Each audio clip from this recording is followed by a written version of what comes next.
안녕하세요. 달림야담이에요. 오늘 들려드릴 이야기는 깊은 산골 마을에서 홀로 외롭게 살아가던 한 노인과 그에게 찾아온 기적 같은 인연에 관한 이야기입니다. 3년 전 아내를 여의고 혼자가 된 박영감. 자식도 없이 쓸쓸히 나이 들어가는 그에게 어느 날 은빛 여우 한 마리가 운명처럼 다가옵니다. 이것도 하늘이 내신 생명인데 작은 선행 하나가 불러온 놀라운 변화. 그리고 마을을 뒤흔든 편견과 질투, 그 속에서 빛나는 진실한 마음. 과연 박영감과 은여우에게는 어떤 운명이 기다리고 있을까요? 외로운 노년에도 따뜻한 봄은 찾아올 수 있을까요? 이야기 시작 전에 구독과 좋아요 눌러주시면 다음 이야기를 준비하는데 정말 큰 힘이 된답니다. 그럼 편안히 귀 기울여 주세요. 깊은 산자락에 자리 잡은 작은 마을 청학동. 가을바람이 불어오는 어느 날이었습니다. 마을 어귀 초가집 한 채가 쓸쓸히 서 있었습니다. 담장은 군데군데 허물어져 있었고 마당에는 낙엽이 수북했습니다. 이 집에는 박영감이라 불리는 70살 노인이 홀로 살고 있었습니다. 박영감은 허리가 조금 굽었지만 아직 정정한 편이었습니다. 희끗희끗한 수염을 기른 얼굴은 온화했고 낡았지만 깨끗이 빤 무명 두루마기를 늘 단정히 입고 다녔습니다. 하지만 그의 눈빛 어딘가에는 지울 수 없는 외로움이 서려 있었습니다. 벌써 3년이 되었구려. 해질 무렵 박영감은 방 한구석 작은 목함을 꺼내 들었습니다. 조심스럽게 뚜껑을 열자 은빛 비녀 하나가 모습을 드러냈습니다. 세월의 때가 묻었지만 여전히 은은한 빛을 내는 비녀였습니다. 여보, 오늘도 잘 지내셨소? 박영감은 비녀를 어루만지며 혼잣말을 했습니다. 이것은 3년 전 세상을 떠난 아내가 남긴 유일한 유품이었습니다. 박영감 부부는 자식 없이 평생을 살았습니다. 하지만 서로가 있어 외롭지 않았습니다. 아내는 밥을 지으며 흥얼거렸고 박영감은 그 소리를 들으며 미소 지었습니다. 저녁이면 마당에 앉아 별을 보며 소소한 이야기를 나눴습니다. 그런데 3년 전 겨울 아내가 감기가 깊어져 그만 세상을 떠나고 말았습니다. 그날 이후 박영감의 집에는 웃음소리가 사라졌습니다. 영감님, 혼자 사시니 얼마나 외로우시겠어요. 마을 아낙네들은 우물가에서 박영감을 보면 동정 어린 눈빛으로 바라보았습니다. 자식이라도 있으면 좋으련만. 참 기구한 팔자예요. 하지만 박영감은 그저 씁쓸하게 웃을 뿐이었습니다. 동정은 외로움을 채워주지 못했습니다. 어느 가을날 아침이었습니다. 박영감은 지게를 지고 산으로 나무를 하러 갔습니다. 요즘 날씨가 제법 쌀쌀해져 겨울을 대비해야 했습니다. 산길을 오르다 보니 어느덧 깊은 숲속까지 들어왔습니다. 단풍잎이 붉게 물들어 아름다웠지만 박영감의 마음까지 물들이지는 못했습니다. 에구, 힘드네. 나무를 몇 개 찍고 잠시 쉬려던 참이었습니다. 그때 덤불 속에서 낮게 끙끙거리는 소리가 들렸습니다. 응. 저게 무슨 소리지? 박영감은 조심스럽게 다가갔습니다. 덤불을 헤치자 놀라운 광경이 펼쳐졌습니다. 은빛 털을 가진 여우 한 마리가 사냥꾼이 놓은 덫에 걸려 있었습니다. 여우의 앞다리에서 피가 흘러내리고 있었습니다. 어머나, 이것 좀 봐라. 박영감이 다가가자 여우는 경계의 눈빛으로 그를 쏘아보았습니다. 이빨을 드러내며 으르렁거렸습니다. 괜찮네, 괜찮아. 내가 해치려는 게 아니야. 박영감은 천천히 손을 내밀었습니다. 여우는 계속 경계했지만 너무 약해진 탓인지 더 이상 저항하지 못했습니다. 박 영감은 조심스럽게 덫을 풀어주었습니다. 여우의 다리가 자유로워지자 여우는 비틀거리며 일어서려 했지만 피를 너무 많이 흘린 탓에 다시 쓰러졌습니다. 가만히 있거라. 이대로 두면 죽을 게다. 박 영감은 품에서 헝겊을 꺼내 여우의 상처를 감싸주었습니다. 그리고 근처에서 지혈에 좋다는 약초를 뜯어 상처에 발라주었습니다. 이것도 하늘이 내신 생명인데 그냥 둘 수는 없지. 여우는 박 영감을 빤히 바라보았습니다. 경계하던 눈빛이 조금씩 부드러워졌습니다. 그리고 놀랍게도 여우의 눈에서 눈물 같은 것이 글썽였습니다. 어라. 내가 지금 우는 건가? 박 영감은 신기하다는 듯 여우를 바라보았습니다. 여우는 박 영감의 손을 핥았습니다. 마치 고맙다고 말하는 것처럼. 그래, 이제 괜찮을 게다. 어서 돌아가거라. 박 영감이 손을 떼자 여우는 비틀거리며 일어섰습니다. 그리고 뒤를 돌아 산속 깊은 곳으로 사라져갔습니다. 가는 도중에도 여러 번 뒤를 돌아보았습니다. 박 영감은 여우가 사라진 방향을 한참 바라보았습니다. 참 신기한 짐승이로구나. 눈빛이 사람 같았어. 그날 저녁 집으로 돌아온 박 영감은 또다시 아내의 은비녀를 꺼내 보았습니다. 여보, 오늘 참 이상한 일이 있었소. 은빛 여우를 구해줬는데 그 눈빛이 꼭 사람 같았다오. 혹시 저 짐승도 누군가를 기다리고 있었을까요? 나처럼. 박 영감의 목소리는 쓸쓸했습니다. 외로움이란 게 참 이상하오. 사람만 느끼는 게 아닌가 봐요. 짐승도, 나무도, 모두 무언가를 그리워하며 살아가는 것 같소. 박 영감은 비녀를 제자리에 놓고 잠자리에 들었습니다. 그날 밤 달빛이 유난히 밝았습니다. 박 영감의 작은 방을 비추는 달빛 속에서 누군가 그를 지켜보는 듯한 기운이 감돌았습니다. 하지만 박 영감은 그것을 알지 못한 채 조용히 잠들었습니다. 과연 이 작은 선행이 어떤 운명을 불러올까요? 여우를 구해준 지 사흘이 지났습니다. 박 영감의 일상은 여전히 쓸쓸했습니다. 아침에 일어나 혼자 죽을 끓여 먹고 낮에는 밭일을 하거나 나무를 하러 다녔습니다. 저녁이면 또다시 빈 방에 혼자 앉아 아내를 그리워했습니다. 이렇게 하루하루가 지나가는구려. 박 영감은 한숨을 쉬며 마당을 쓸었습니다. 낙엽은 쓸어도 끝이 없었습니다. 그날 저녁이었습니다. 박 영감은 간단히 저녁을 먹고 일찍 잠자리에 들려고 했습니다.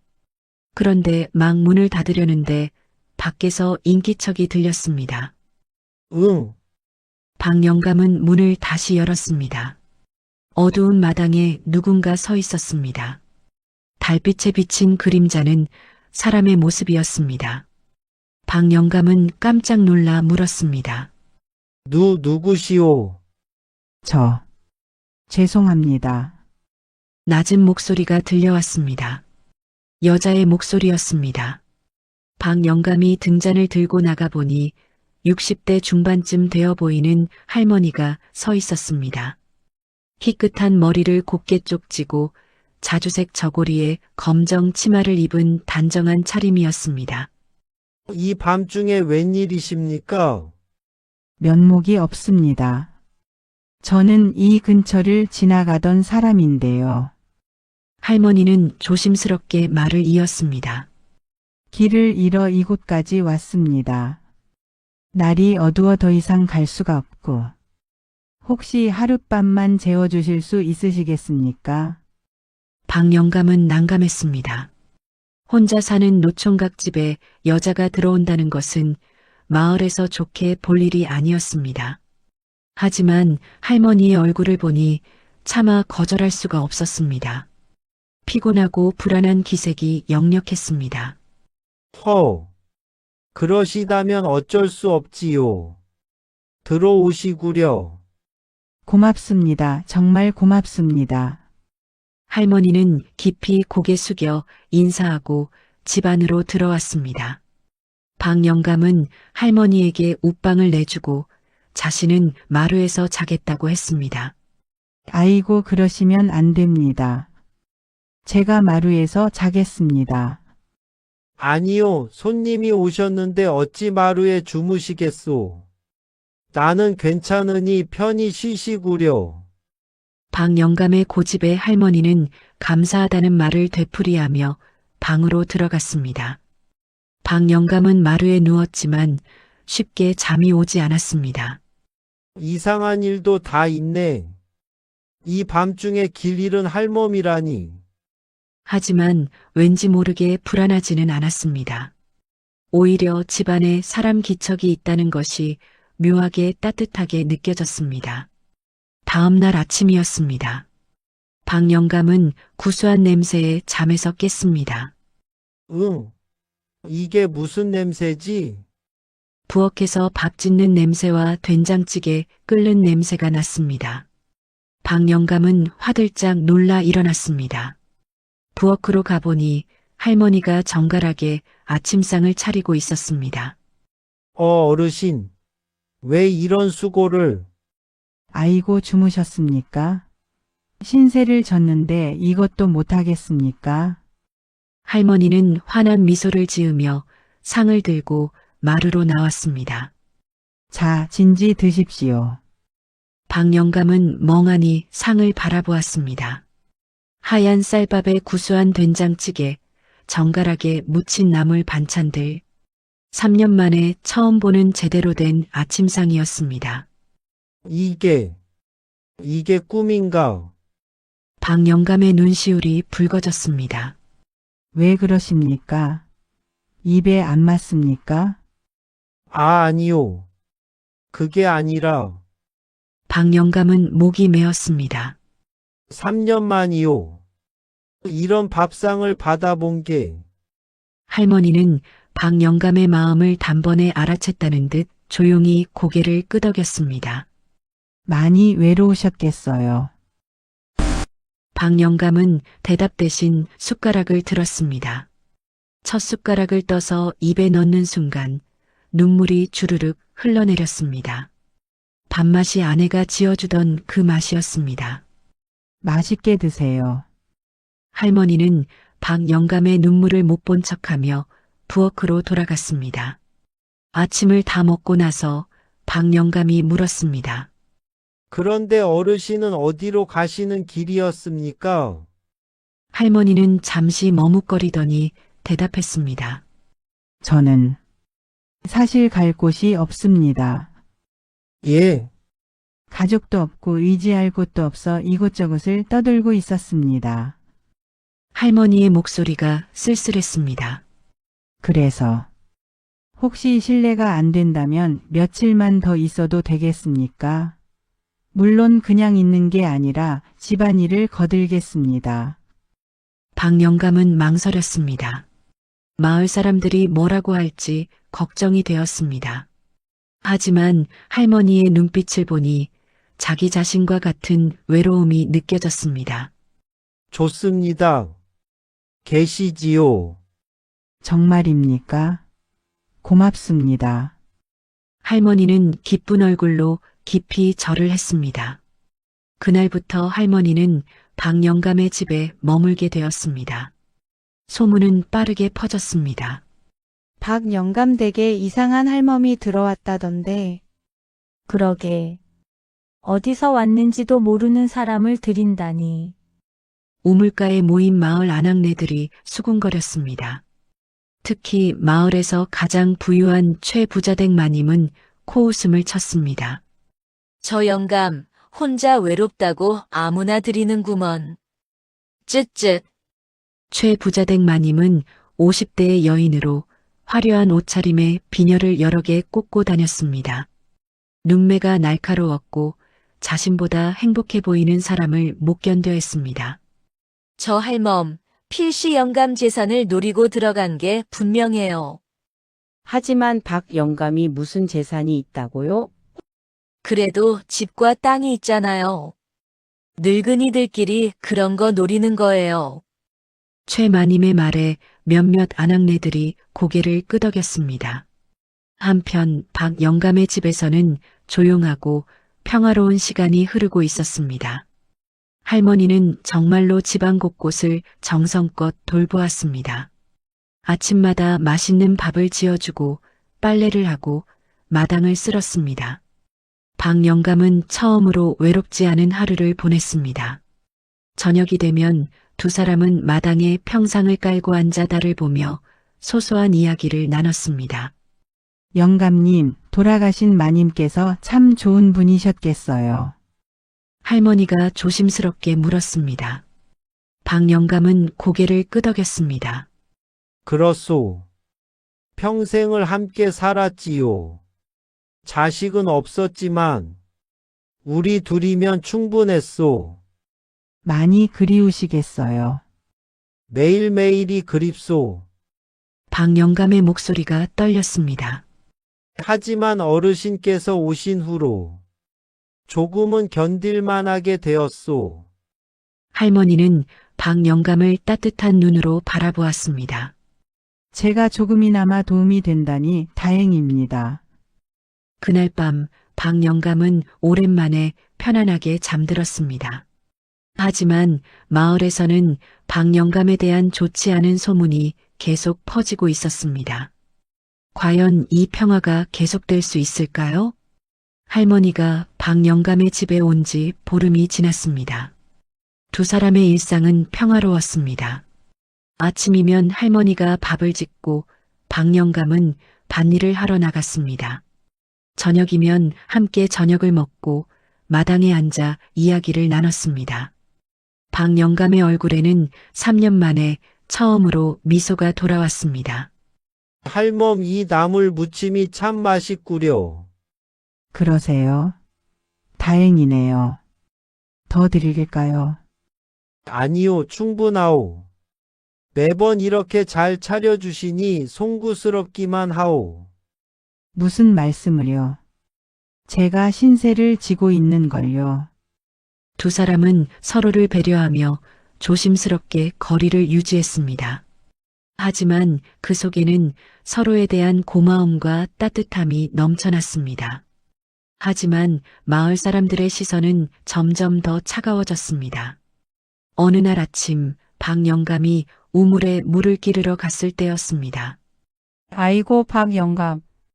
마을 아낙네 몇이 그를 불렀습니다.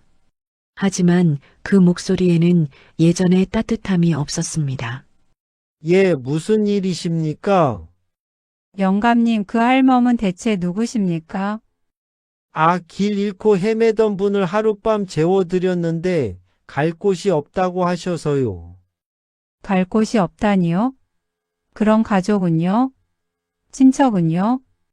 다 없다고 하시더군요. 아낙네들이 서로 눈빛을 교환했습니다. 영감님 조심하세요. 요즘 세상에 그런 사람을 함부로 들이시면 무슨 말씀이십니까? 혹시 재산을 노리는 건 아닐까요? 박 영감은 어이가 없었습니다. 내게 무슨 재산이 있다고요? 그저 낡은 집 한 채뿐인데요. 그래도 조심하시는 게 좋아요. 박 영감은 씁쓸하게 웃으며 물을 길어 집으로 돌아왔습니다. 더 큰 문제는 며칠 후에 생겼습니다. 마을 이장이 직접 박 영감의 집을 찾아온 것입니다. 박 영감 계시오. 예, 들어오시지요. 이장은 60대의 건장한 남자로 마을에서 나름 힘이 있는 사람이었습니다. 영감, 내가 오늘 온 이유는 다름이 아니라 이장은 마당을 쓸고 있는 할머니를 힐끗 보고는 목소리를 낮췄습니다. 저 할멈 말이오. 신원을 확인했소. 신원이요. 그렇소. 어디서 왔는지, 가족은 누군지, 왜 이곳에 왔는지. 아, 그저 갈 곳 없는 분을 돕는 것 뿐인데요. 영감, 세상이 험하오. 요즘 떠돌이들 중에 나쁜 사람도 많소. 혹시라도 문제가 생기면 어쩌려고 그러시오. 박 영감은 고개를 저었습니다. 이장님, 그분은 나쁜 사람이 아니요. 제가 보기엔 영감이 무엇을 알겠소? 사람 속은 알 수 없는 법이요. 이장의 목소리가 커지자 부엌에 있던 할머니가 조용히 나왔습니다. 제가 문제가 되는 것 떠나겠습니다. 할멈, 박 영감이 급히 말렸습니다. 아니요, 떠나시면 안 됩니다. 하지만 영감님께 누가 될 수는 없습니다. 할머니의 목소리는 슬펐지만 담담했습니다. 이장이 코웃음을 쳤습니다. 그게 좋겠소. 어서 짐을 싸시구려. 잠깐, 박 영감이 이장 앞을 막아섰습니다. 이장님, 이건 내 집이요. 내가 누구를 들이든 내 자유 아니요. 영감, 지금 정신이 있어. 마을 사람들이 다 수군거리고 있어. 수군거리게 내버려 두시오. 내 인생인데 내가 외롭게 살든 누구와 살든 무슨 상관이요. 박 영감의 목소리에는 이제껏 없던 강함이 실려 있었습니다. 이장은 어이가 없다는 표정으로 박 영감을 노려보았습니다. 좋소. 그렇다면 나중에 무슨 일이 생겨도 나는 모르겠소. 이장은 그 말을 남기고 휙 돌아서 나가버렸습니다. 할머니는 박 영감을 걱정스럽게 바라보았습니다. 영감님. 저 때문에 이장님과 사이가 틀어지셨어요. 괜찮소. 박 영감은 할머니의 손을 잡았습니다. 할멈, 나는 3년 동안 혼자였소. 아무도 내 외로움을 몰랐소. 다들 불쌍하다, 외롭겠다 말은 하면서도 정작 내 곁에 와준 사람은 아무도 없었소. 박 영감의 목소리가 떨렸습니다. 그런데 할멈이 오신 후로 처음으로 집에 돌아오는 게 기다려졌소. 처음으로 밥상을 마주하는 게 즐거웠소. 이게 잘못된 일이오. 할머니의 눈에 눈물이 글썽였습니다. 영감님. 제발 떠나지 마시오. 할멈이 가시면 나는 다시 혼자요. 할머니는 한참을 말없이 서 있다가 조용히 고개를 끄덕였습니다. 알겠습니다. 영감님께서 그렇게 말씀하시니 제가 있겠습니다. 고맙소, 정말 고맙소. 박 영감은 소매로 눈물을 훔쳤습니다. 그날 저녁 두 사람은 언제나처럼 마당에 앉아 달을 보았습니다. 하지만 공기는 묘하게 무거웠습니다. 한참 만에 할머니가 입을 열었습니다. 영감님. 예, 말씀하시오.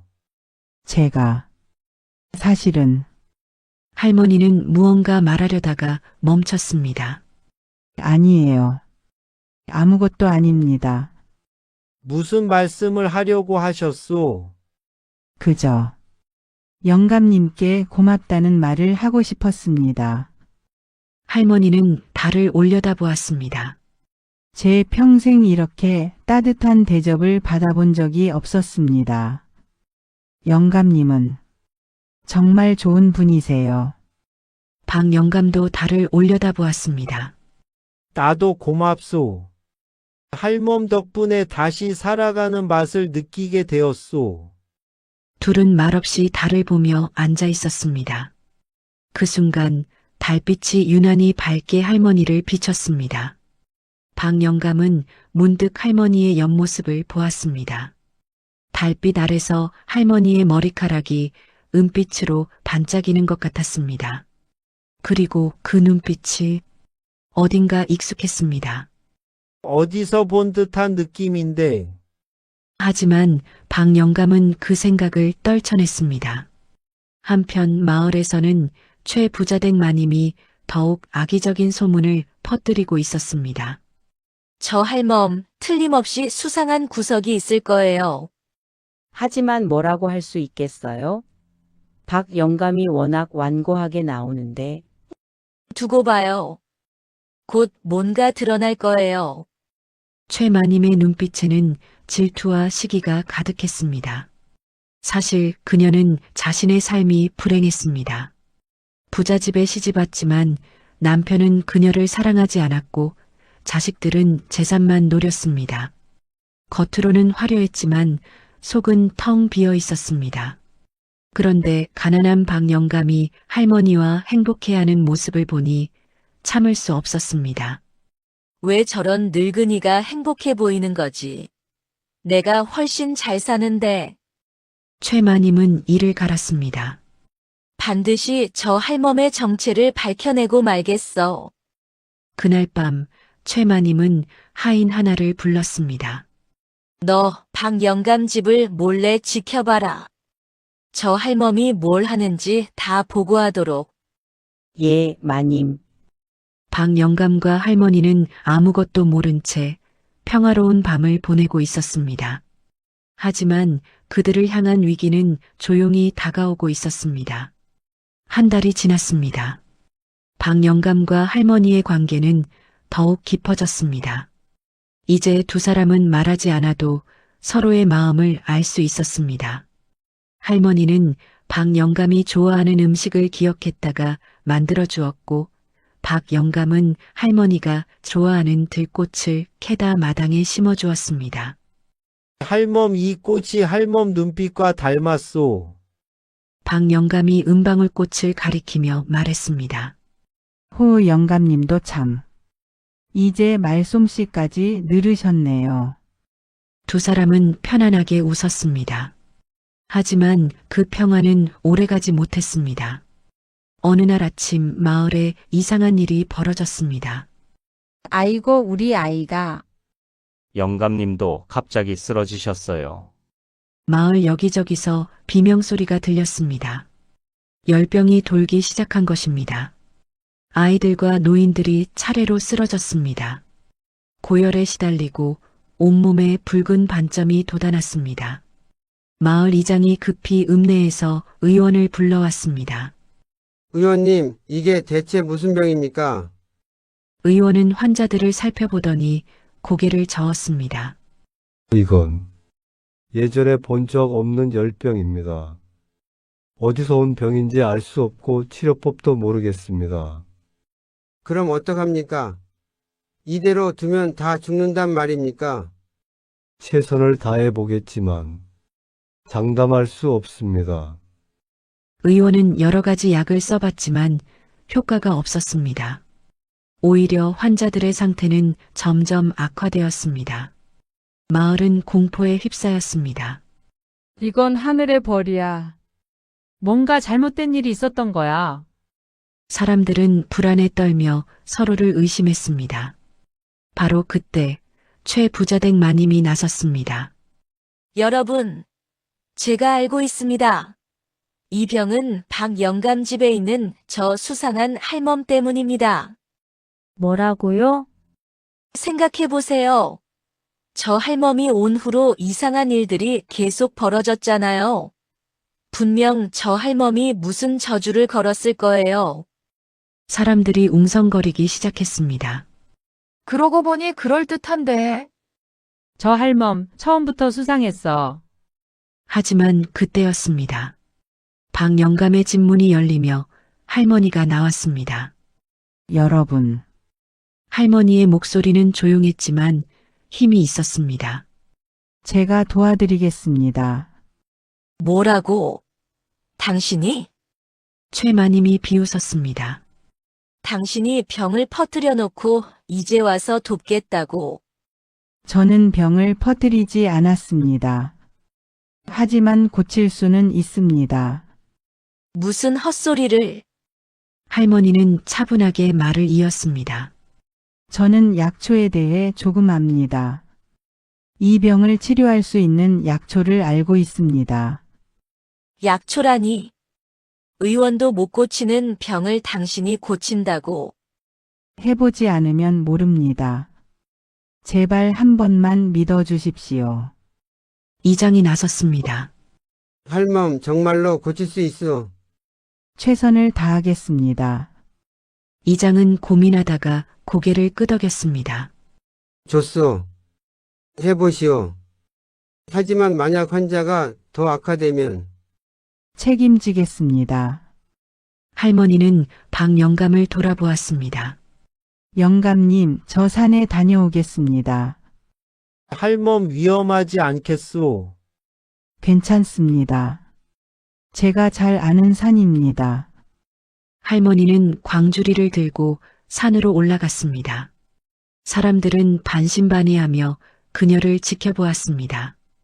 해가 질 무렵 할머니가 돌아왔습니다. 광주리에는 온갖 약초가 가득했습니다. 이제 약을 다리겠습니다. 할머니는 박 영감의 집 부엌에서 정성껏 약을 다리기 시작했습니다. 신기하게도 약을 다리는 동안 부엌에서 은은한 빛이 새어나왔습니다. 그리고 향기로운 냄새가 마을 전체에 퍼졌습니다. 이상하다. 저게 무슨 냄새지? 사람들은 냄새를 맡으며 고개를 갸우뚱했습니다. 밤이 깊었습니다. 할머니는 드디어 약을 완성했습니다. 가장 위중한 환자부터 먹이세요. 마을 사람들은 의심스러웠지만 다른 방법이 없었기에 할머니의 약을 환자들에게 먹였습니다. 그날 밤은 길고 불안했습니다. 하지만 다음 날 아침 기적이 일어났습니다. 어머, 우리 아이가 눈을 떴어요. 할아버지도 열이 내렸습니다. 환자들이 하나둘씩 깨어나기 시작한 것입니다. 신기하게도 할머니의 약을 먹은 사람들은 빠르게 회복되었습니다. 고열은 내렸고 붉은 반점도 사라졌습니다. 이건 이건 기적이야. 할멈이 우리를 살렸어.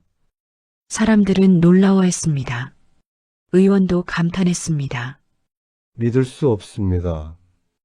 이렇게 빨리 낫다니. 도대체 무슨 약초를 쓰신 겁니까? 그저 산에서 자라는 평범한 약초들입니다. 할머니는 겸손하게 대답했습니다. 사람들의 태도가 완전히 바뀌었습니다. 할멈, 정말 고맙습니다. 저희가 오해했습니다. 심지어 최 부자 댁에서도 사람을 보냈습니다. 마님의 아들이 아픕니다. 제발 좀 봐주십시오. 할머니는 원망 하나 없이 최 부자 댁으로 가서 아들을 치료해 주었습니다. 최 마님은 할머니 앞에서 고개를 들 수 없었습니다. 제가 할멈을 오해했습니다. 괜찮습니다. 이미 다 지난 일입니다. 할머니의 너그러운 태도에 최 마님은 더욱 부끄러워했습니다. 마을에 다시 평화가 찾아왔습니다. 그날 저녁 박 영감과 할머니는 마당에 앉아 달을 보았습니다. 할멈 정말 대단하시오. 어떻게 그런 약초를 아시오? 할머니는 잠시 망설이다가 대답했습니다. 저는 오래 살았습니다. 오래 살다 보니 자연스럽게 알게 된 것들이지요. 할멈의 나이가 얼마나 되시오? 글쎄요. 저도 정확히는 모르겠습니다. 할머니는 쓸쓸하게 웃었습니다. 박 영감은 할머니를 물끄러미 바라보았습니다. 이분은 보통 사람이 아니구나. 하지만 박 영감은 더 이상 묻지 않았습니다. 할머니가 누구든 지금 이 순간 옆에 있다는 것만으로 충분했습니다. 달빛 아래서 할머니의 머리카락이 다시 한번 은빛으로 반짝였습니다. 박 영감은 그것을 보았지만 아무 말도 하지 않았습니다. 그저 조용히 할머니 곁에 앉아 있을 뿐이었습니다. 마을 사람들은 할머니를 존경하게 되었습니다. 할멈께서 우리 마을의 은인이십니다. 정말 복을 받으신 분이에요. 하지만 최 부자댁 마님은 여전히 석연치 않았습니다. 도대체 저 할멈의 정체가 뭘까? 저런 신비한 능력을 가진 게 이상해. 최마님은 며칠 전 박 영감 집을 지키던 하인에게 물었습니다. 뭔가 이상한 점은 없었느냐? 그게 마님, 하인은 머뭇거렸습니다. 말해보거라. 보름달 밤에 할멈이 마당에서 이상한 행동을 하는 것을 봤습니다. 이상한 행동. 달을 향해 절을 하고 뭔가 주문 같은 것을 외우는 것 같았습니다. 그리고 하인은 목소리를 낮췄습니다. 그 주변에 은빛 기운이 감도는 것 같았습니다. 최마님의 눈이 번뜩였습니다. 오늘 밤도 보름달이구나. 내가 직접 가보겠다. 그날 밤 보름달이 환하게 떠올랐습니다. 박 영감은 일찍 잠들었고 할머니는 조용히 마당으로 나왔습니다. 할머니는 하늘의 달을 올려다보았습니다. 벌써 이렇게 시간이 흘렀구나. 할머니는 무릎을 꿇고 달을 향해 절을 올렸습니다. 그 순간 놀라운 일이 벌어졌습니다. 할머니의 몸에서 은빛빛이 나오기 시작했습니다. 그리고 서서히 모습이 변하기 시작했습니다. 인간의 모습이 사라지고 9개의 은빛 꼬리를 가진 여우가 나타났습니다. 은여우는 달빛을 받으며 조용히 기도를 올렸습니다. 하늘이시여, 이 은혜를 어찌 갚아야 할까요? 제게 이런 행복을 주시니. 바로 그때였습니다. 덤불 뒤에 숨어있던 최마님이 비명을 질렀습니다. 으악! 여우다! 은여우가 깜짝 놀라 뒤를 돌아보았습니다. 동시에 방에서 자고 있던 박영감도 비명소리에 잠에서 깼습니다. 무슨 일이오? 박영감이 황급히 마당으로 나왔습니다. 그리고 그는 평생 잊을 수 없는 광경을 목격했습니다. 달빛 아래 9개의 은빛 꼬리를 가진 아름다운 여우가 서 있었습니다. 그 여우의 눈빛은 할머니의 눈빛이었습니다. 저것이 박영감은 믿을 수 없다는 표정으로 뒷걸음질 쳤습니다. 은여우는 황급히 다시 할머니의 모습으로 변했습니다. 영감님, 보셨군요. 할머니의 목소리는 떨리고 있었습니다. 최마님은 흥분해서 소리쳤습니다. 봤어요. 다들 봤죠? 저 할멈은 여우예요. 구미호예요. 최마님의 외침에 잠들어 있던 마을 사람들이 하나둘씩 모여들기 시작했습니다. 무슨 일입니까? 구미호라니 무슨 소리예요? 최마님이 손가락으로 할머니를 가리켰습니다. 저 할멈이 여우로 변하는 것을 제가 직접 봤어요. 분명 구미호예요. 사람들이 술렁거렸습니다. 구미호라고? 설마 박영감은 할머니와 사람들 사이에 섰습니다. 여러분 진정하시오. 박 영감, 비키시오. 저 여우를 잡아야 합니다. 안 됩니다. 박영감의 목소리가 떨렸습니다. 하지만 할머니는 조용히 박영감의 어깨에 손을 얹었습니다. 영감님, 괜찮습니다. 할머니는 사람들을 향해 돌아섰습니다. 맞습니다. 저는 여우입니다. 사람들이 놀라 뒤로 물러섰습니다. 할머니는 조용히 말을 이었습니다. 저는 이 산에서 수백 년을 살아온 영물입니다. 한 달 전 박 영감님께서 저를 구해주셨습니다. 할머니는 박영감을 바라보았습니다. 그때 저는 사냥꾼의 덫에 걸려 죽어가고 있었습니다.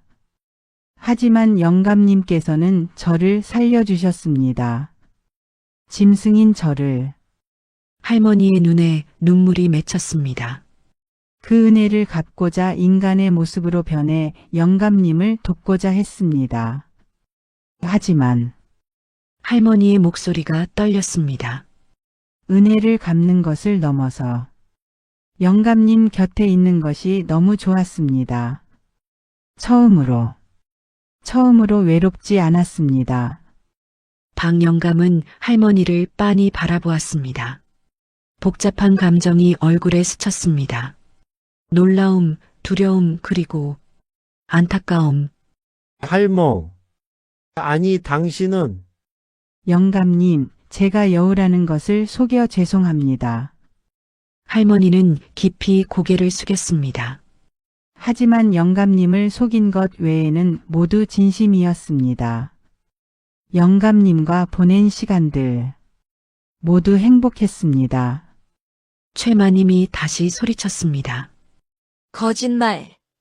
구미호는 사람을 홀려 잡아먹는다고 하잖아요. 저는 사람을 해친 적이 없습니다. 할머니는 단호하게 말했습니다. 오히려 여러분을 도왔습니다. 병든 이들을 고쳐주지 않았습니까? 사람들은 머뭇거렸습니다. 할머니의 말이 맞았습니다. 이장이 나섰습니다. 할멈. 아니, 여우. 당신이 우리를 도운 것은 사실이요. 하지만 정체를 숨긴 것도 사실이요. 알고 있습니다. 그렇다면 마을을 떠나주시오. 우리는 여우와 함께 살 수 없소. 할머니는 고개를 끄덕였습니다. 알겠습니다. 제가 떠나겠습니다. 안 됩니다. 박 영감이 소리쳤습니다. 할멈이 여우든 사람이든 나는 상관없소. 영감님, 당신은 나를 외로움에서 구해 주었소. 당신은 마을 사람들을 살렸소. 그런데 이제 와서 쫓아낸다는 것이 말이 돼요. 박 영감의 목소리는 절박했습니다. 하지만 사람들은 흔들리지 않았습니다. 박 영감, 우리도 어쩔 수 없소. 여우는 여우요. 나쁜 일을 하지 않았어도 언젠가는 본성이 드러나는 법이요. 박 영감은 할머니의 손을 꼭 잡았습니다. 가지 마시오. 제발. 할머니는 슬픈 미소를 지으며 박 영감의 손을 천천히 풀었습니다. 영감님, 제가 있으면 영감님만 힘드실 겁니다. 그런 건 상관없소. 영감님, 할머니는 박 영감의 얼굴을 마지막으로 바라보았습니다. 행복하셨던 그 날들을 기억해 주세요.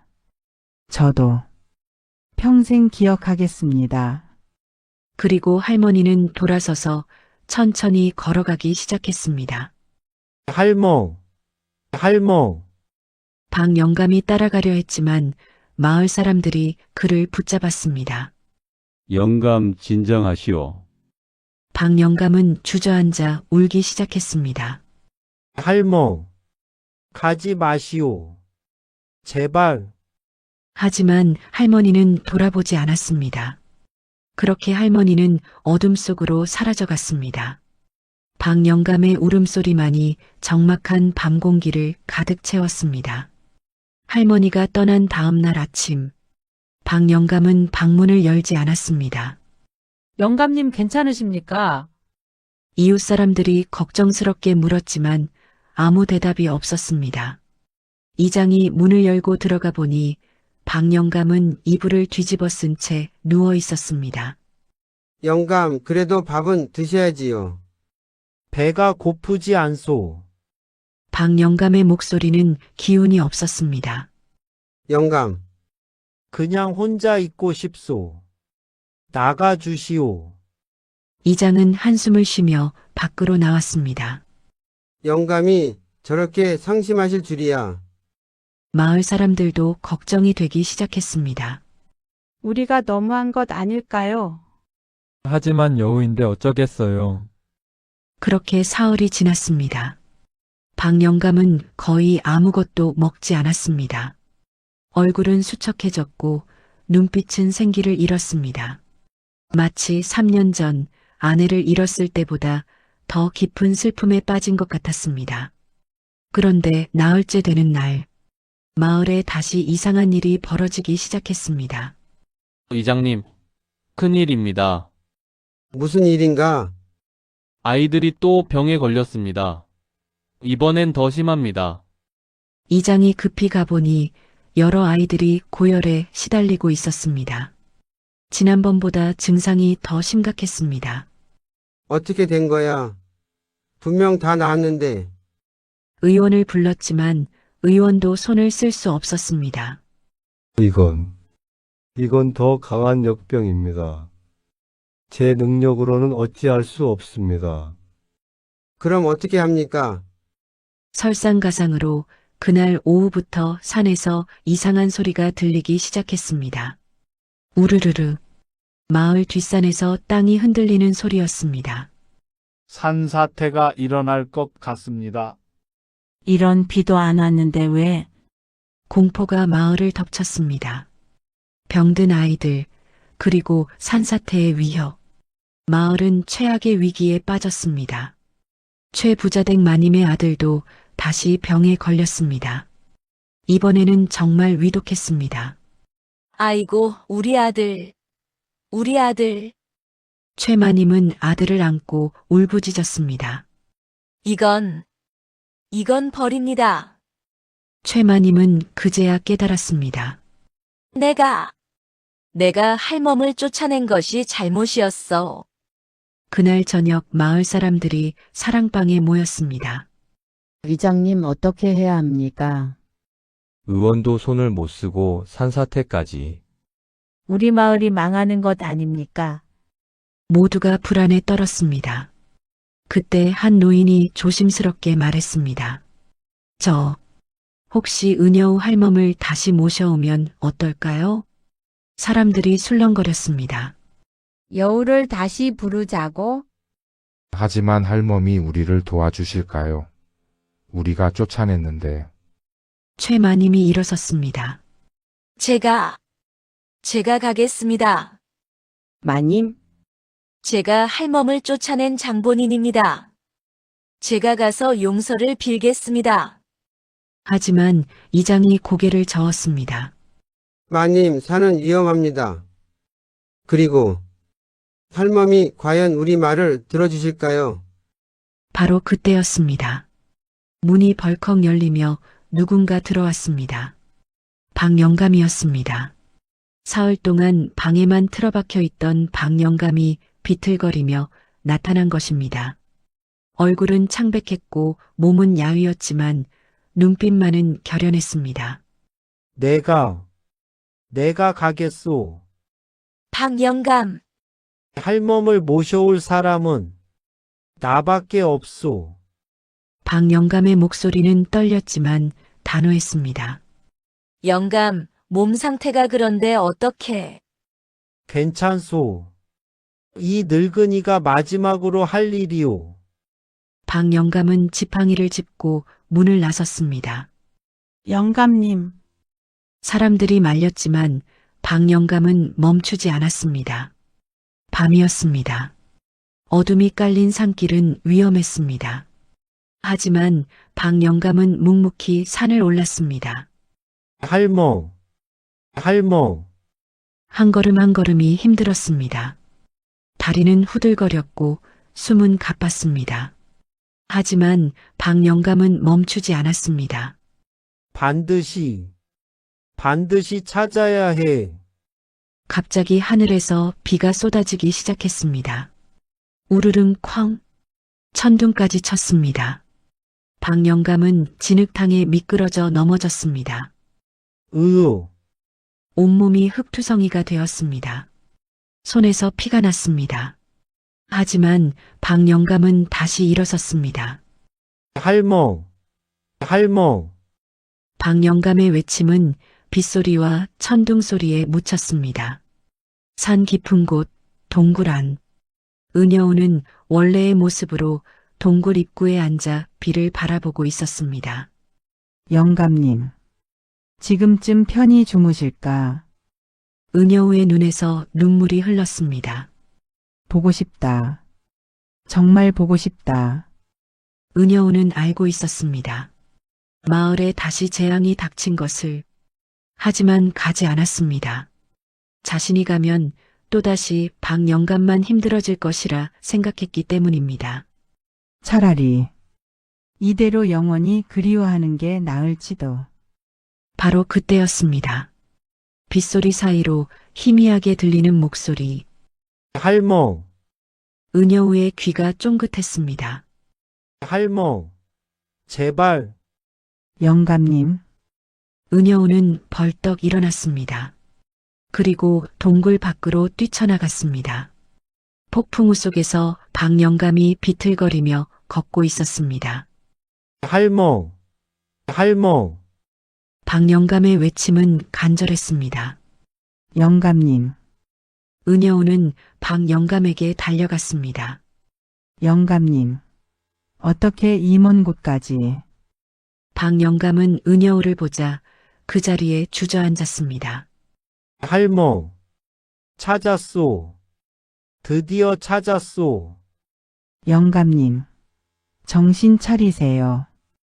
은여우는 황급히 박영감을 부축했습니다.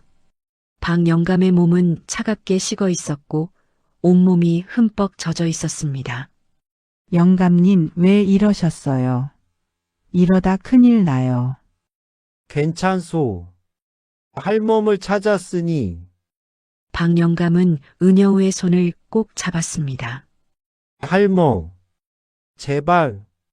마을을 구해주시오. 마을을요? 아이들이 다시 병들었소. 산사태도 일어날 것 같고. 박영감의 목소리는 떨렸습니다. 제발, 그들을 구해 주시오. 은여우는 고개를 저었습니다. 영감님, 그들은 저를 쫓아냈어요. 왜 제가 그들을 도와야 하나요? 나도 알고 있소. 하지만 박영감은 눈물을 흘렸습니다.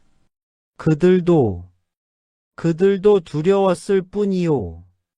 나쁜 사람들이 아니요. 영감님, 그리고 박영감은 은여우를 똑바로 바라보았습니다. 할멈이 가지 않으면 나도 가지 않겠소. 예? 나는 할멈 없이는 더 이상 살 수 없소. 박영감의 고백은 절절했습니다. 당신이 여우든 사람이든 내게는 소중한 벗이오.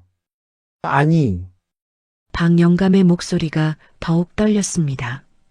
그 이상이요. 당신은 나이. 박영감은 차마 말을 잇지 못했습니다. 은여우의 눈에서 눈물이 주르륵 흘러내렸습니다. 영감님, 저도 그래요. 두 사람은 빗속에서 서로를 바라보았습니다.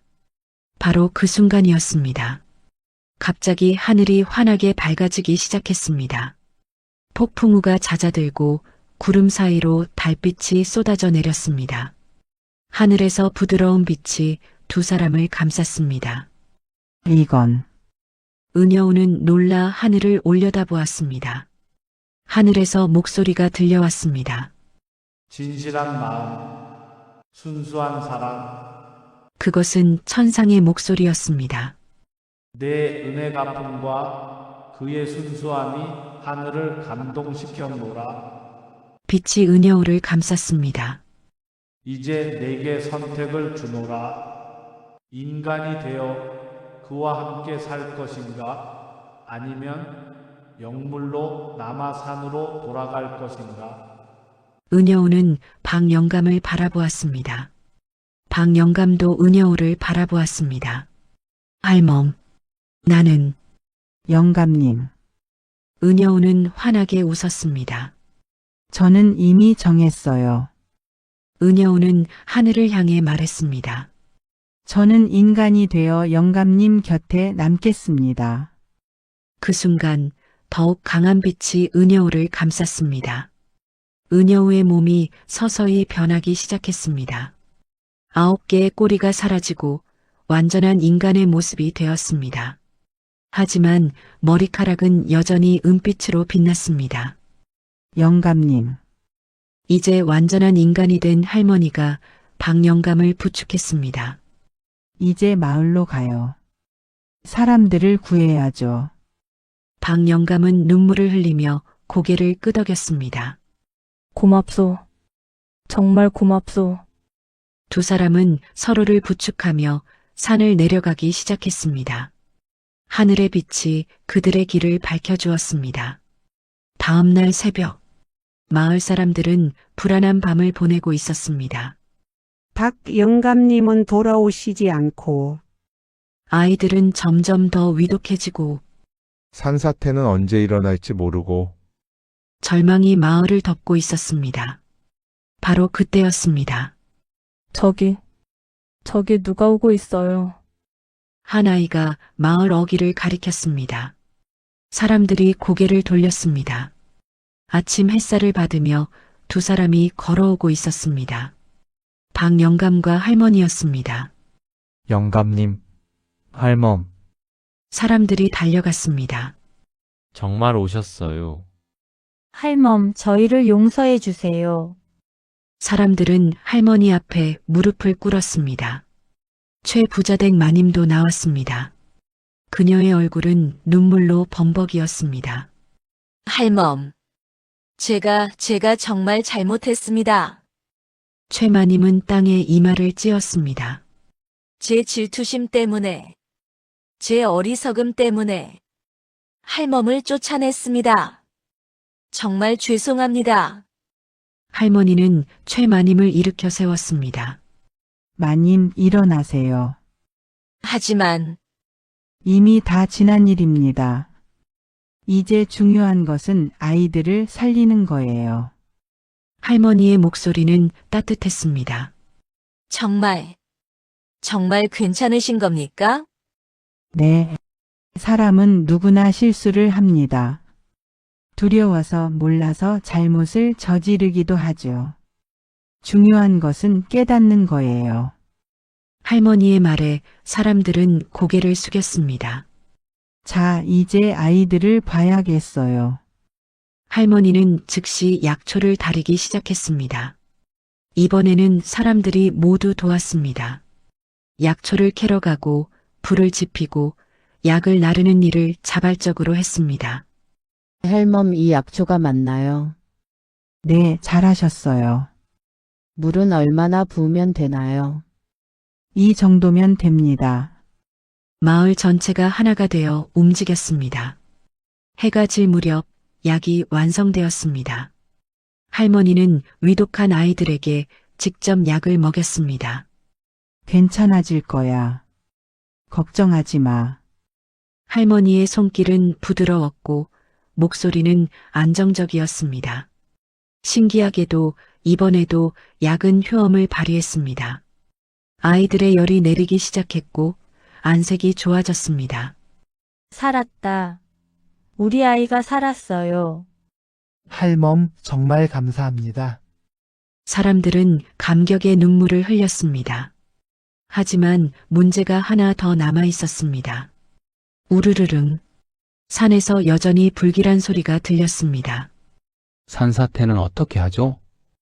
사람들이 불안해했습니다. 할머니는 산을 올려다보았습니다. 제가 가보겠습니다. 할멈, 위험합니다. 괜찮아요. 저는 이제 인간이지만 여전히 산의 기운을 느낄 수 있어요. 할머니는 산으로 향했습니다. 박 영감도 따라 나섰습니다. 할멈 나도 가겠소. 영감님, 위험해요. 당신 혼자 보낼 수 없소. 두 사람은 함께 산을 올랐습니다. 산 중턱에 도착하자 거대한 바위가 곧 무너질 듯 흔들리고 있었습니다. 저 바위가 무너지면 마을 전체가 위험해요. 할머니는 바위 앞에 섰습니다. 그리고 두 손을 모아 기도하기 시작했습니다. 산신님, 이 미천한 것이 감히 청합니다. 할머니의 목소리는 간절했습니다. 저 아래 마을 사람들을 살려주소서. 그들은 잘못이 없습니다. 할머니의 몸에서 은은한 빛이 나기 시작했습니다. 비록 인간이 되었지만 수백 년 영물로 살았던 힘이 완전히 사라진 것은 아니었습니다. 제 남은 힘을 다 바치겠습니다. 빛이 점점 강해졌습니다. 바위의 흔들림이 멈추기 시작했습니다. 할멈, 박 영감이 외쳤습니다. 할머니의 몸이 흔들렸습니다. 너무 많은 힘을 쓰는 것이었습니다. 안 돼요, 할멈. 박 영감은 할머니를 뒤에서 껴안았습니다. 혼자 하지 마시오. 나도 함께 하겠소. 영감님, 우리 함께 하는 거요. 박 영감도 마음을 모아 기도했습니다. 산신님, 부디 두 사람의 진심이 하나가 되었습니다. 그 순간 하늘에서 다시 빛이 내려왔습니다. 바위가 완전히 멈추었습니다. 그리고 서서히 안정되기 시작했습니다. 산사태의 위기가 사라진 것입니다. 해냈어요. 해냈어요. 할머니는 안도의 한숨을 쉬었습니다. 하지만 너무 많은 힘을 쓴 탓에 그대로 쓰러졌습니다. 할멈, 박 영감이 황급히 할머니를 안았습니다. 할멈 정신 차리시오. 할머니는 희미하게 미소 지었습니다. 괜찮아요. 그저 조금 피곤할 뿐이에요. 무리하지 말았어야 했소. 영감님, 할머니는 박 영감의 손을 잡았습니다. 영감님과 함께여서 할 수 있었어요. 박 영감은 눈물을 흘렸습니다. 당신은 정말 대단한 사람이요. 아니에요. 저는 그저 영감님 곁에 있고 싶었을 뿐이에요. 두 사람은 서로를 바라보며 미소 지었습니다. 산 아래에서 마을 사람들이 환호하는 소리가 들렸습니다. 산사태가 멈췄어요. 우리가 살았어요. 할멈과 영감님이 해내셨어요. 마을에 다시 평화가 찾아왔습니다. 그날 저녁 마을 사람들은 성대한 잔치를 열었습니다. 할머니와 박 영감을 위한 감사의 잔치였습니다. 할멈 영감님, 정말 감사합니다. 여러분 덕분에 우리가 살았습니다. 사람들은 진심으로 감사를 표했습니다. 최 부자댁 마님도 나왔습니다. 할멈, 제가 준비한 것입니다. 받아주세요. 마님은 아름다운 비단옷과 귀한 음식을 가져왔습니다. 마님, 이건 너무 과분합니다. 아닙니다. 이것도 모자랍니다. 제 아들을 살려주셨는데요. 마님은 진심으로 고개를 숙였습니다. 앞으로는 시기하거나 질투하지 않겠습니다. 할멈처럼 베푸는 삶을 살겠습니다. 할머니는 마님의 손을 잡았습니다. 마님, 그 마음이면 충분합니다. 그날 밤은 웃음과 노래로 가득했습니다. 박 영감과 할머니는 마을 사람들에게 둘러싸여 행복한 시간을 보냈습니다. 모든 위기가 끝났습니다. 이제 남은 것은 새로운 시작뿐이었습니다. 계절이 바뀌어 봄이 왔습니다. 박 영감의 집 마당에는 꽃이 만발했습니다. 할머니가 정성껏 가꾼 꽃들이었습니다. 할멈 이 꽃 참 예쁘구려. 그렇죠. 영감님이 좋아하실 것 같아서 심었어요. 두 사람은 마당에 나란히 앉아 꽃을 바라보았습니다. 할멈, 네, 영감님. 나와. 정식으로 부부가 되어주시겠소? 박 영감의 갑작스러운 청혼에 할머니는 깜짝 놀랐습니다. 영감님, 나는 이미 당신을 아내처럼 여기고 있소. 하지만 제대로 예를 갖추고 싶소. 당신은 나의 반려자요. 박 영감의 얼굴은 붉어졌지만 눈빛은 진지했습니다. 할머니의 눈에서 눈물이 흘렀습니다. 영감님. 저는 여우였어요. 그래도 괜찮으신 겁니까? 괜찮소. 아니, 그것은 중요하지 않소. 박 영감은 할머니의 손을 잡았습니다. 중요한 것은 당신이 나를 외로움에서 구해 주었다는 것, 당신과 함께 있으면 행복하다는 것, 그리고 박 영감은 잠시 말을 멈췄다가 이었습니다. 내가 당신을 사랑한다는 것이요. 할머니는 눈물을 흘리며 고개를 끄덕였습니다. 저도 영감님을 사랑합니다. 두 사람은 서로를 껴안았습니다. 한 달 후 마을에서는 성대한 혼례식이 열렸습니다. 이른의 노인과 나이를 알 수 없는 할머니의 결혼식이었습니다. 정말 아름다운 혼례입니다. 두 분 정말 잘 어울리세요. 마을 사람들은 진심으로 축하했습니다. 최 부자댁 마님도 정성껏 음식을 준비해 왔습니다. 할멈. 아니, 이제 아주머님이라고 불러야겠네요. 축하드립니다. 고맙습니다, 마님. 앞으로 자주 찾아뵙겠습니다. 이제 저도 할멈처럼 다른 사람을 돕는 삶을 살고 싶어요. 마님의 말은 진심이었습니다. 혼례가 끝나고 박 영감과 할머니는 새로운 삶을 시작했습니다. 두 사람은 마을에서 가장 다정한 부부가 되었습니다. 아침이면 함께 밭일을 하고 점심에는 함께 밥을 먹고 저녁이면 마당에 앉아 이야기를 나누었습니다. 할머니는 마을 사람들에게 약초 지식을 가르쳐 주었습니다. 이 풀은 감기에 좋고 저 풀은 소화에 좋아요. 할멈, 이건 어떻게 쓰는 거예요? 이건 말려서 차로 끓여 마시면 좋답니다. 마을 아낙네들은 할머니를 스승처럼 따랐습니다. 박 영감은 마을 아이들에게 옛날 이야기를 들려주었습니다. 할아버지 또 이야기해 주세요. 그래, 그럼 오늘은 무슨 이야기를 들려줄까? 은여우 이야기요. 아이들은 박 영감과 할머니의 이야기를 가장 좋아했습니다. 옛날 옛적에 은빛 여우가 있었단다. 박 영감이 이야기를 시작하면 아이들은 눈을 반짝이며 들었습니다. 옆에서 할머니가 미소 지으며 바라보았습니다. 세월이 흘렀습니다. 어느덧 몇 년이 지났습니다. 박 영감은 80이 되었지만 할머니 덕분에 건강했습니다. 할머니는 여전히 젊어 보였습니다. 인간이 되었지만 영물의 기운이 완전히 사라진 것은 아니었습니다. 어느 가을날 저녁이었습니다. 두 사람은 언제나처럼 마당에 앉아 달을 보고 있었습니다. 할멈, 네, 영감님. 나는 정말 행복하오. 박 영감의 목소리는 평온했습니다. 당신을 만나 정말 다행이었소.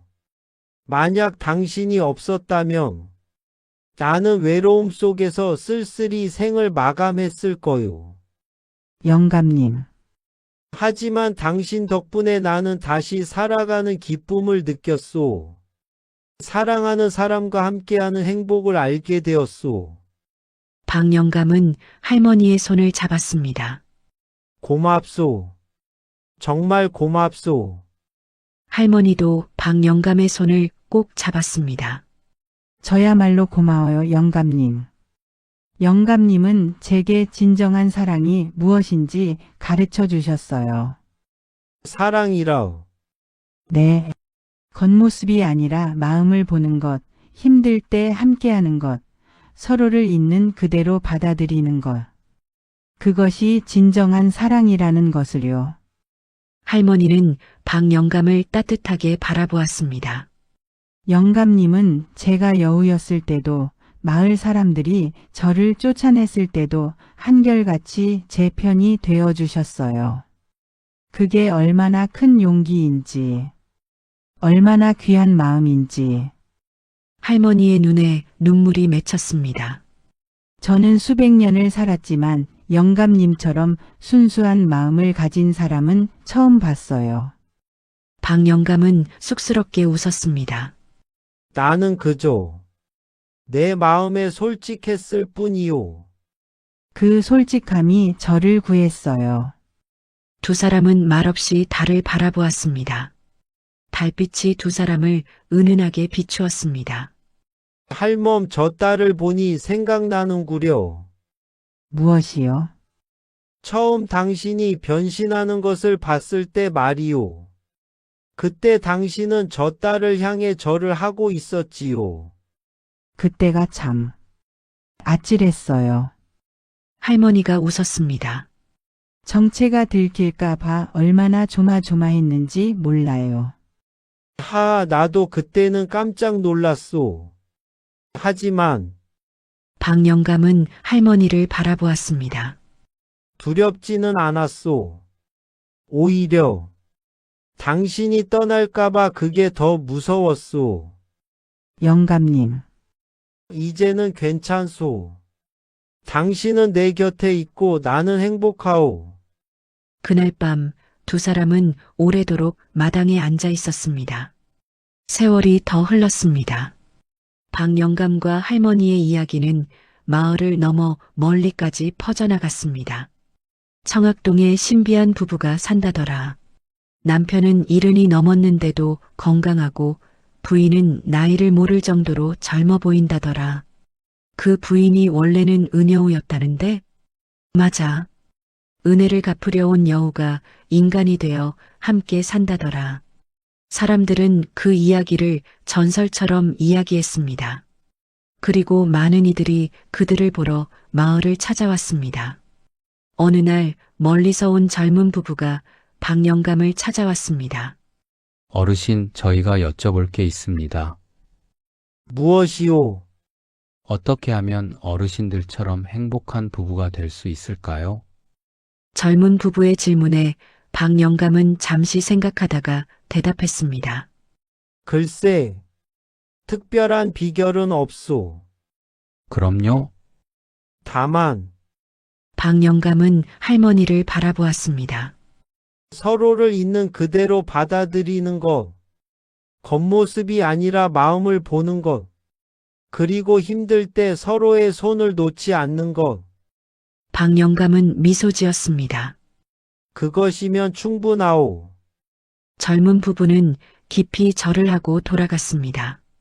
정말 배울 점이 많은 분들이에요. 그러게. 우리도 저렇게 늙고 싶네.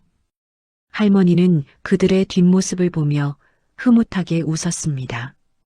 영감님, 우리 이야기가 사람들에게 희망을 주는 것 같아요.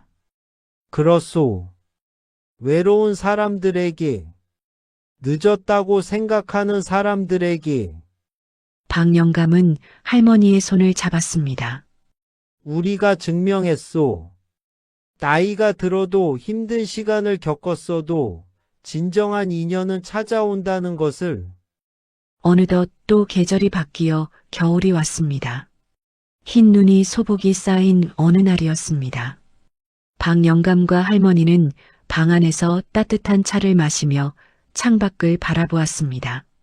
할멈, 이제 내 나이가 85이 되었구려. 그러시네요. 참 오래 살았소. 당신 덕분에. 박 영감은 할머니를 바라보았습니다. 만약 당신이 없었다면 나는 진작에 세상을 떠났을 거요. 살아갈 이유가 없었을 테니. 영감님, 그런 말씀 마세요. 사실이요. 당신은 나의 생명이요. 할머니는 박 영감의 손을 꼭 잡았습니다. 저도 그래요. 영감님은 제게 살아가는 이유를 주셨어요. 우리 앞으로도 오래오래 함께 살아요. 물론이죠. 제가 곁에 있는 한 영감님은 아프지도 않으실 거예요. 할머니는 영물의 기운으로 박 영감의 건강을 지켜주었습니다. 박 영감은 또래 노인들보다 훨씬 건강했고 정신도 맑았습니다. 할멈, 고맙소. 천만에요. 이게 제가 영감님께 할 수 있는 일인걸요. 그날 저녁 마을에서 아이들이 찾아왔습니다. 할아버지, 할머니. 오늘도 이야기 들으러 왔구나. 네, 오늘은 무슨 이야기 해주실 거예요? 박 영감은 아이들을 방 안으로 들였습니다. 오늘은 외로움과 인연에 대한 이야기를 해줄까? 좋아요. 아이들은 박 영감 주변에 옹기종기 모여 앉았습니다. 옛날 옛적에 아주 외로운 할아버지가 살았단다. 박 영감이 이야기를 시작했습니다. 할아버지는 사랑하는 사람을 잃고 혼자가 되어 매일 슬퍼했지. 그런데 어느 날 박 영감은 자신과 할머니의 이야기를 들려주었습니다. 아이들은 숨죽이며 이야기를 들었습니다. 그래서 할아버지와 은효 할머니는 어떻게 되었어요? 한 아이가 물었습니다. 박 영감은 미소 지었습니다. 행복하게 살았단다. 지금도 행복하게 살고 있지. 와, 정말 좋은 이야기예요. 할아버지, 그 이야기가 진짜예요. 아이들이 눈을 반짝이며 물었습니다. 할머니가 웃으며 대답했습니다. 진짜일 수도 있고 아닐 수도 있단다. 중요한 건 할머니는 아이들을 바라보았습니다. 사람은 누구나 외로울 수 있지만 진심으로 누군가를 대하면 반드시 좋은 인연을 만날 수 있다는 거야. 와, 아이들은 감탄했습니다. 할머니, 저도 나중에 할머니같이 좋은 사람 만날 수 있을까요? 물론이지. 내가 먼저 좋은 사람이 되면 말이야. 아이들이 돌아간 후 박 영감과 할머니는 다시 둘만의 시간을 가졌습니다. 할머, 네, 영감님. 우리 이야기가 후세에 전해질까요? 박 영감이 물었습니다. 할머니는 고개를 끄덕였습니다. 전해질 거예요. 그리고 많은 사람들에게 희망을 줄 거예요. 무슨 희망이요? 외로운 사람들에게는 언젠가 따뜻한 봄이 온다는 희망. 나이 들었다고 힘들다고 포기하지 말라는 희망. 그리고 할머니는 박 영감의 손을 잡았습니다. 진정한 사랑은 겉모습이 아니라 마음에서 시작된다는 희망을요. 박 영감은 눈물을 글썽이며 고개를 끄덕였습니다. 그렇다면 우리의 인생이 헛되지 않았구려. 물론이죠. 우리는 서로에게 가장 큰 선물이었어요. 그날 밤 두 사람은 오랜만에 아내의 은비녀를 꺼내보았습니다. 할멈, 이 비녀를 보면 항상 아내가 생각나오. 당연하죠. 소중한 분이셨으니까요. 하지만 이제는 당신도 함께 생각나오. 박 영감은 비녀를 할머니에게 건넸습니다. 이제 이것은 당신 것이오. 첫 번째 아내에서 두 번째 아내에게로. 영감님, 할머니는 떨리는 손으로 비녀를 받았습니다. 고맙습니다. 소중히 간직하겠어요. 두 분 모두 내게는 큰 축복이었소. 박 영감의 목소리는 벅찼습니다. 그날 밤 달은 유난히 밝았습니다. 달빛이 방 안을 은은하게 비추었습니다. 그 빛 속에서 박 영감과 할머니는 서로를 꼭 안았습니다. 세월이 흘러도 나이가 들어도 두 사람의 사랑은 변하지 않았습니다. 오히려 시간이 지날수록 더욱 깊어지고 단단해졌습니다. 마을 사람들은 그런 두 사람을 보며 말했습니다. 저것이 진정한 부부로구나. 나이가 들수록 더 다정해지시네. 우리도 저렇게 늙고 싶어. 박 영감과 할머니는 마을의 희망이 되었습니다. 외로운 노인들에게는 위로가 되었고 젊은 부부들에게는 본보기가 되었습니다. 그리고 무엇보다 서로에게 가장 큰 기쁨이 되었습니다. 어느 봄날 아침이었습니다. 박 영감과 할머니는 마당에 나란히 앉아 있었습니다. 마당에는 온갖 꽃들이 만발해 있었습니다. 할멈, 이 꽃들을 보니 우리 인생 같소. 왜요?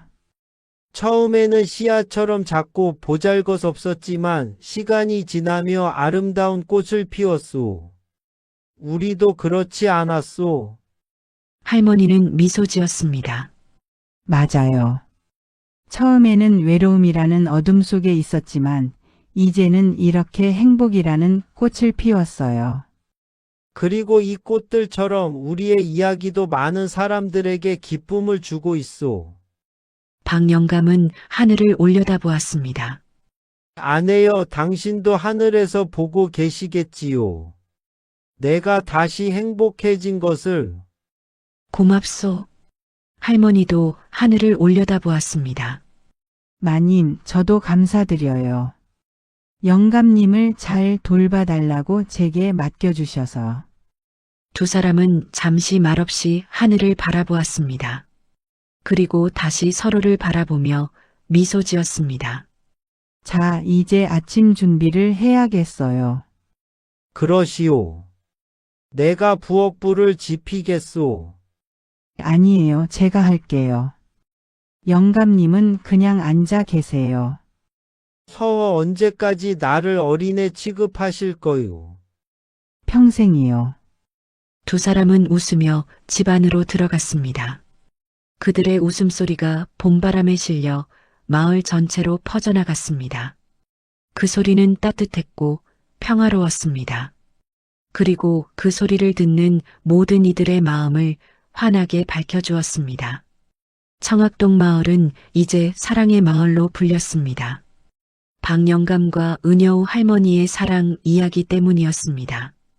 그들의 이야기는 오래오래 전해져 내려갔습니다.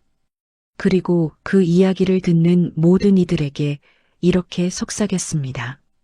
외로움의 끝에는 반드시 따뜻함이 찾아온다. 늦었다고 생각하지 마라. 진정한 인연은 때를 가리지 않는다. 그리고 진정한 사랑은 겉모습이 아니라 마음에서 시작된다. 세월이 흘러 박영감과 할머니가 세상을 떠난 후에도 그들의 이야기는 영원히 사람들의 마음속에 남았습니다. 그리고 지금도 외로운 밤을 보내는 누군가에게, 사랑을 포기하려는 누군가에게 그들의 이야기는 작은 희망의 불씨가 되어주고 있습니다. 포기하지 마세요. 당신에게도 은여우 할머니 같은 인연이 찾아올 거예요. 외롭더라도 마음을 열고 기다리세요. 박영감님처럼 따뜻한 마음을 잃지 마세요. 그것이 바로 이 이야기가 우리에게 전하는 메시지입니다. 끝까지 시청해 주셔서 감사합니다. 오늘 이야기가 흥미로우셨다면 구독과 좋아요 부탁드립니다.